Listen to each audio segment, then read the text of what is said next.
Hi, everybody. This is Sean Heidemann. I'm the designated broker with Position Realty. Today, I'm doing my Phoenix market report for the month of October 2023. And some of you guys have probably noticed that I haven't done any videos for a while. I actually came down with COVID, SARS-2, I think, and I've been sick for a while. So I'm just now finally getting over it. Still have a little bit of a cough and a raspy throat, but getting better and getting back in the saddle here. So starting, I'm doing this video here for October. We've got a lot of important information to go over, a lot of detailed information as well that some of you guys are not going to want to miss. If you like what I'm presenting, make sure that you hit the subscribe button below. But let's get started here on the report. So this chart here is the appreciation for median sales price in the Phoenix metropolitan area. So from October of last year until now, we're still down 0.3% based on appreciation at 439,995, which is where we currently are. And then this is the average sales price per square foot monthly. It takes into account all of the luxury properties as well. Luxury properties will give you these big swings in an average price per square foot. So currently, if we include the luxury properties, we're currently at 179,697 price per square foot here in the valley. The next chart is here. We're taking out luxury properties that are usually considered above 2,500 square feet. And so based on price per square foot, we're at 170,000. This shows you from where we were in 2015, 117 per square foot, all the way up to 170 per square foot. Crawford Market Report Index is a leading indicator that basically is a predictor of future annual appreciation. So when the Crawford report is going up, then you can see the appreciation here in the blue goes up. So currently we kind of hit a plateau, and the Crawford report or Crawford Market Index is actually heading south. So that's an indication that we're going to start to see some negative appreciation here going in the future, or possibly if this just kind of flatlines, it'll be just kind of a stagnant appreciation. Here's another average price per square foot, monthly average.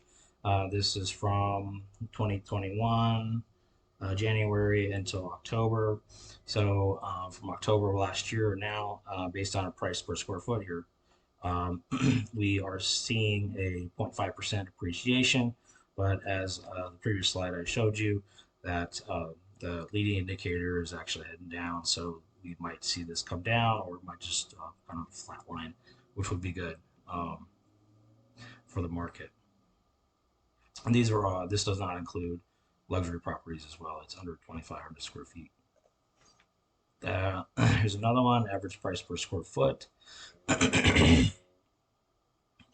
This one includes luxury properties. So as you can see, the large swings with the luxury properties. So from October until now, if you include the luxury properties, it's 15.2%. So that's why you exclude it. That'll give you a more accurate indication of homes that are under 2,500 square feet versus including luxury properties, which is unrealistic right now. The market did not appreciate 15.2% for all homes. So it's only over, this is for the luxury market. And then this is interesting, all condos, it makes up 15% of all sales. So the condos have actually appreciated from October of last year until now. All condos are up about 8.5%. And if you look at October 2021 to 2022, we're looking at a 10.9% appreciation as well from October to October.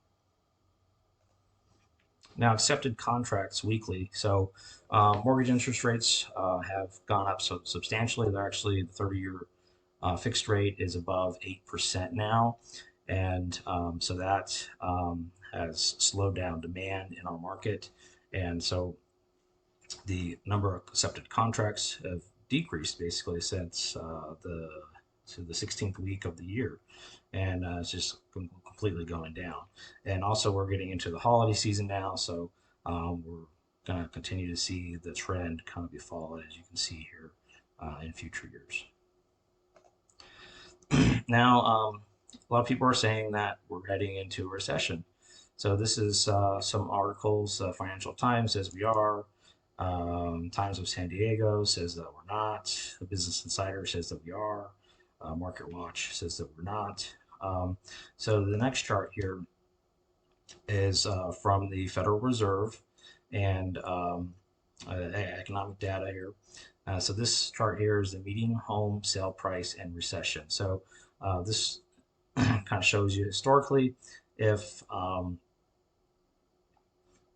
values typically decrease during a recession, and previous recessions, nope, they did not. They did not depreciate, except for this year in 2008 to 2010. We did see the market decline due to banks overlending and giving people loans that should not have loans. So this chart here shows the 30-year mortgage versus the 10-year treasury. The 10-year treasury is typically tied to the 30-year mortgage. So whenever the 10-year treasury starts to decline, mortgage rates typically decline. So during a recession, mortgage rates typically do decline. So this chart here shows the blue is the 10-year treasury, and the turquoise is the fixed mortgage rate. So you can see that mortgage rate is tied to the 10-year treasury. So this goes back to 2008 and 2010, where we had the downturn of the market. So this shows that we are currently nowhere near an increase of foreclosures in the market. So we don't have to worry about prices declining due to an increase in foreclosures on the market. Here's another chart, 30-year versus the 10-year. We kind of went over that one. Okay, so this chart here shows unemployment and recession by generation. So I'm going to compare the unemployment rate and mortgage rates during the baby boomers time and during the Gen Y time right now, which are the millennials that are starting to buy properties. So the baby boomers, the first round in their 20s or 30s, the unemployment rate was between 9%, 10%, 5.6%. So unemployment was pretty high back then. And baby boomers too, it was between 7.8 and 5% when when they were ready to purchase a home. So this shows the baby boomers at the mortgage rates. So the mortgage rates for the first baby boomers in their 20s and 30s, mortgage interest rates were all the way up to 18.4% back in the 80s. Excuse me.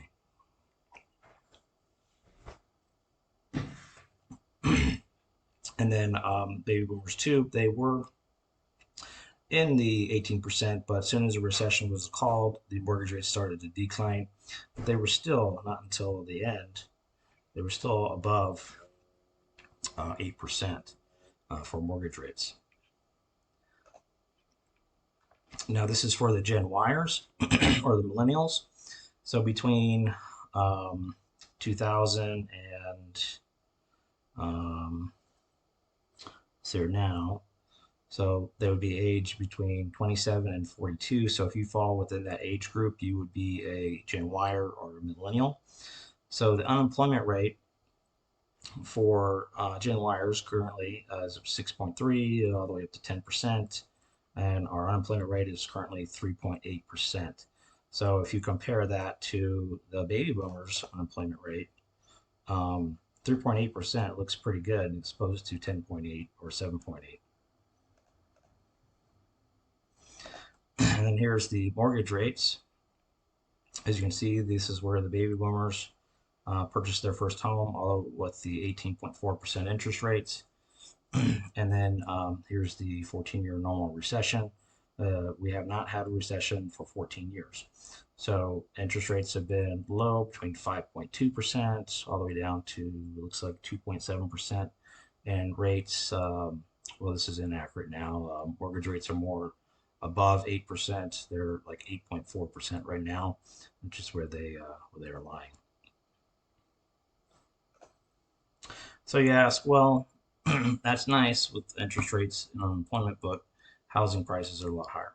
So, in a way to compare the two, for the baby boomers and the Gen Yers, we're going to take the debt to income ratio, which is 40% of gross monthly income. So, the median home sales price sold in the United States, this is what this chart is.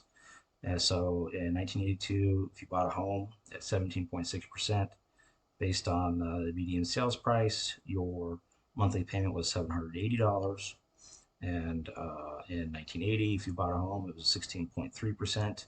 It was $667 per month. If you bought a home in 1974, your rate was 9.5%. Monthly payment was $231 a month. If you bought a home in 1970, it was 7.3, vice versa. So down here, we're showing the median income of a family. So in 1982, median income was $1,955 as compared to the monthly mortgage payment. So it's 40% of gross monthly income. So you take your income divided by the monthly payment, you get 40%. And vice versa, this is 38%, 21%, and 15% gross monthly income based on this mortgage payment and with the median income. Now we're comparing today's median income and family income. The statistics are a little behind, so we're using family income for 2022 and median sales price for 2022. So if you bought a home currently in 2023, your mortgage rate is 7.9% and your monthly payment is $2,298 a month, which, and your median family income is $7,728 per month. So your gross monthly payment or gross monthly income is 30%. So compared to 40%, 38%, that still looks pretty good. If you're taking the median sales price with the mortgage payment and what current income is.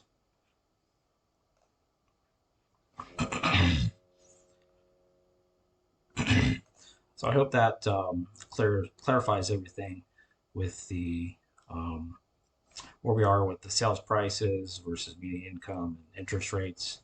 So it's really not that bad right now.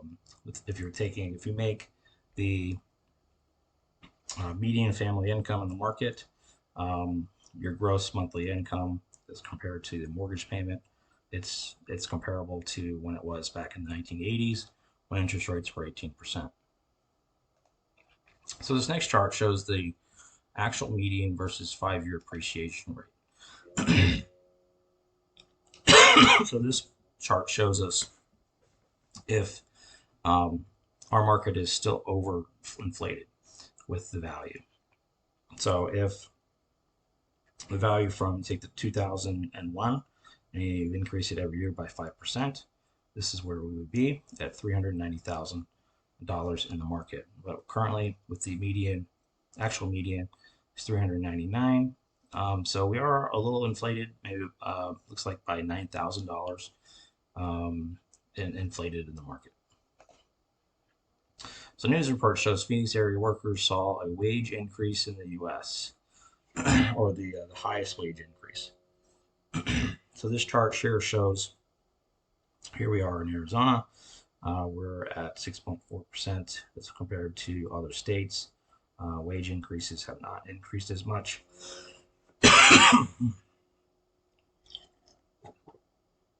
Excuse me. That's the COVID. So Phoenix has the highest wage increase, which is good. That's going to help our market. So median household income growth versus a 5% annual growth rate since 2004. So this shows us where we will be in 2004 based on a 5% annual growth rate. So the median income should increase to 87,000, 87, somewhere around there for the median average or for the median household income. Private sector earning growth is at 3.4%. This kind of shows you historically where the private sector has been as far as wage increases.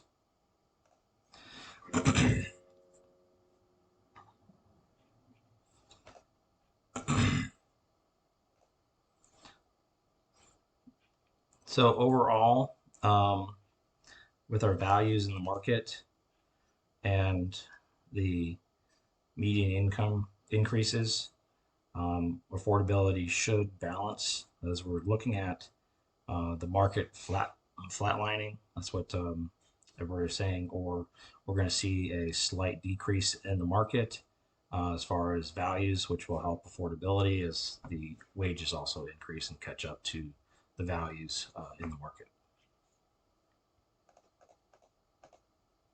Okay, Cromford report. This shows us if we're in a seller's market or a buyer's market. So demand is decreased due to higher interest rates. So this has gone into the red, and supply continues to increase because people are not picking up the home. So we are still in a seller's market, but we're getting close to a balanced market, and then eventually, if it goes any further, we'll get back into a buyer's market.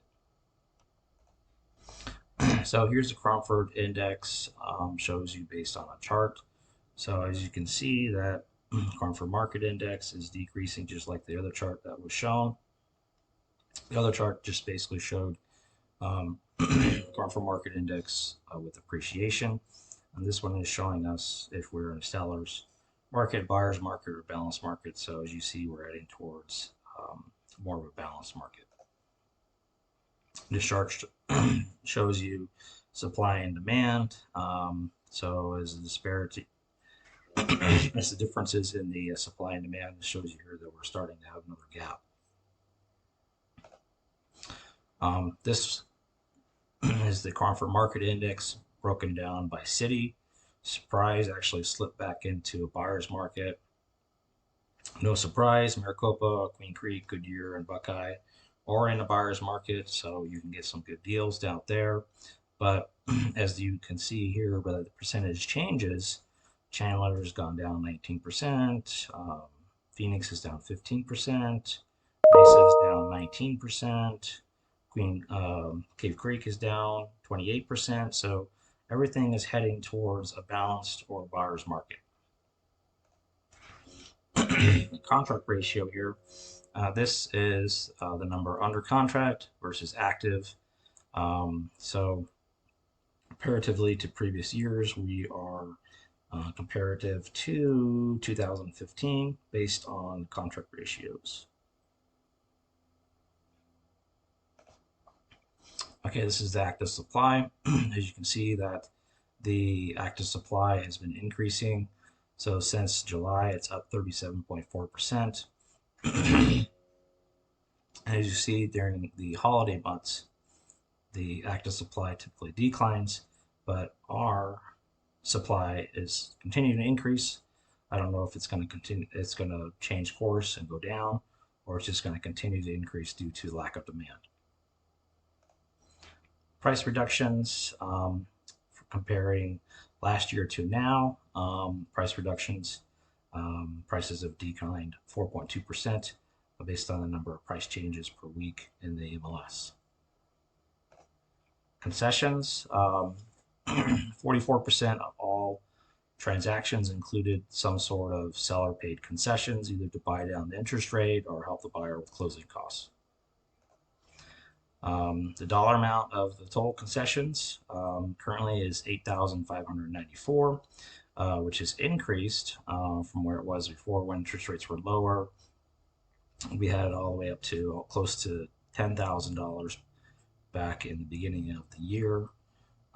So if interest rates continue to stay high, we're going to start to see concessions increase once again. So that's the end of my video. Hopefully the information was informative, very detailed on this video. Hopefully you didn't get lost or confused. But if you have any questions, please feel free to contact me. I have all my contact information below. My social media, you can contact me through any source. My phone number is there as well. But don't forget to subscribe to the button below and just follow my channel. Thank you for watching.